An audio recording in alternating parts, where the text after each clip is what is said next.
देश की राजधानी दिल्ली से महज 100 किलोमीटर दूर एक स्कूल ऐसा भी जहां पढ़ाई प्रधान के घर में होती है। ये वाली जीन जो होती है वो काटी होती है, जिसके नीचे कांट लगा रहता है, ठीक है। और स्कूल में सिर्फ प्रार्थना और मिड डे मील के लिए आते हैं बच्चे। यूपी के अमरोहा जिले से आई ये तस्वीरें शर्मसार करती हैं देश की शिक्षा व्यवस्था को।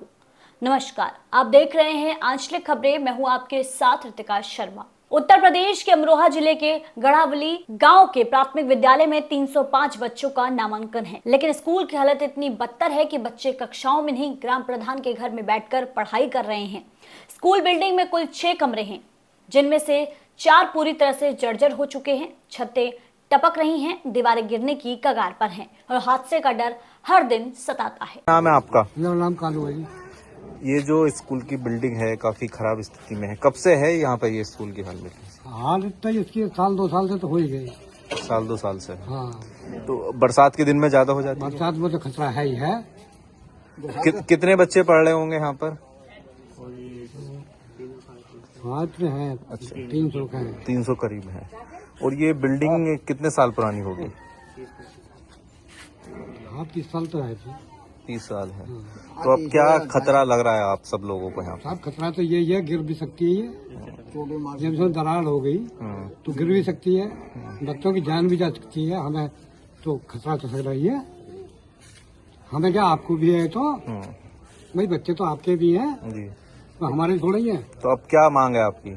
हमारा मांगिए ये सही हो जाना चाहिए कि दोबारा रिपेयरिंग हो या बनाया जाए, जैसे भी करो सुविधा करी जाए। फिर प्रधान भी कब तक पढ़ाएगा अपनी जगह में? कल कोई मना कर दे वो। तो प्रधान जी का आवास है, घर का मतलब खुद घर है उनका? अरे नहीं जी, वो तो अच्छी जगह बना रखी है उन्होंने बैठने उठने की। तो वहाँ पे बच्चों को पढ़ा रहे हैं? पिछली बार भी ऐसे ही पढ़ाया था या इस बार ही मतलब? ना, आपकी पिछली बार भी करा, जो बारिश ज्यादा हो जाए। अच्छा, ठीक है। प्रधानाध्यापिका कुमारी पूनम ने बताया कि वे पिछले 1 साल से इन कमरों की मरम्मत के लिए विभाग को आवेदन दे रही हैं, लेकिन कोई सुनवाई नहीं हुई। क्या शिकायत है आपको स्कूल में?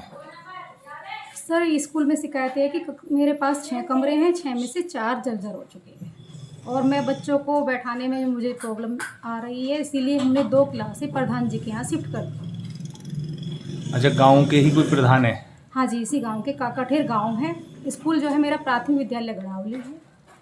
इसीलिए क्योंकि बच्चों का जो संख्या 305 है टोटल नामांकन मेरे यहाँ पे, और बच्चों की संख्या ज़्यादा होने के कारण बैठाने के लिए 2 कमरों में व्यवस्था पूरी नहीं हो पाती है। तो इसलिए हमने प्रधान जी से वार्ता करके हमारी जो खंड शिक्षा अधिकारी हैं और एडीओ पंचायत दोनों के द्वारा प्रधान जी से वार्ता करके उनके यहाँ पे 2 क्लासों का संचालन किया जा रहा है। जगह तो अभी हमने देखा है 3 कमरे आपके बंद पड़े हैं, क्या है पूरा मामला? हो सर, मेरे 4 कमरे बंद पड़े हुए हैं क्योंकि चारों कमरे की जो स्थिति है वो दयनीय हो चुकी है, जर्जर हो गया।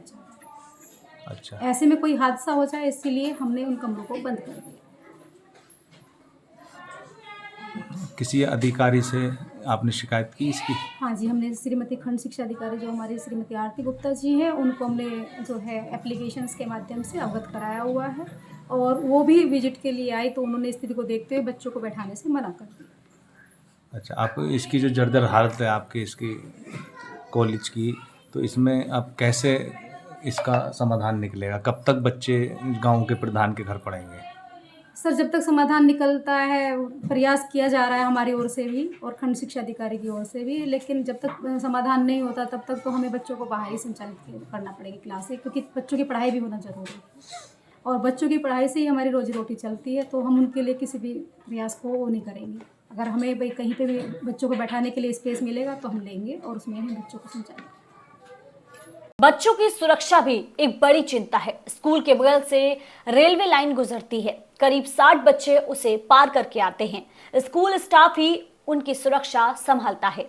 इतनी बड़ी संख्या में बच्चों के लिए न खेल का मैदान है, न ढंग की रसोई।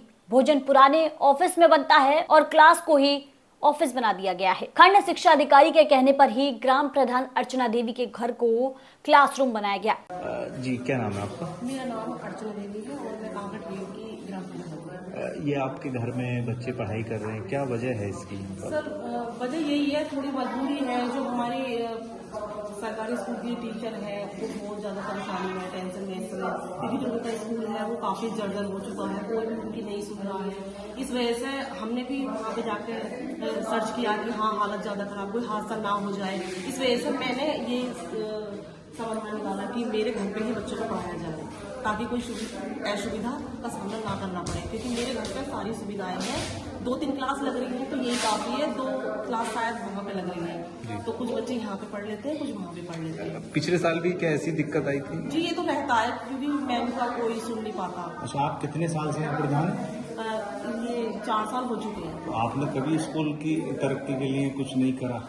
सर हम तो काफी प्रयास करते हैं, लेकिन कैसे प्रयास? शिक्षा विभाग ने केवल आश्वासन दिया है, लेकिन क्या ये भी चुनावी वादा बनकर रह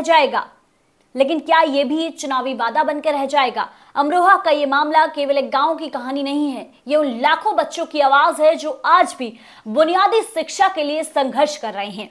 अगर आप चाहते हैं कि ऐसे मुद्दों पर हमारी नजर बनी रहे तो चैनल को सब्सक्राइब करें, इस वीडियो को शेयर करें और अपनी राय नीचे कमेंट में जरूर दें। मैं हूं रितिका शर्मा, आप देख रहे हैं आंचलिक खबरें, अपनों की खबर आप तक।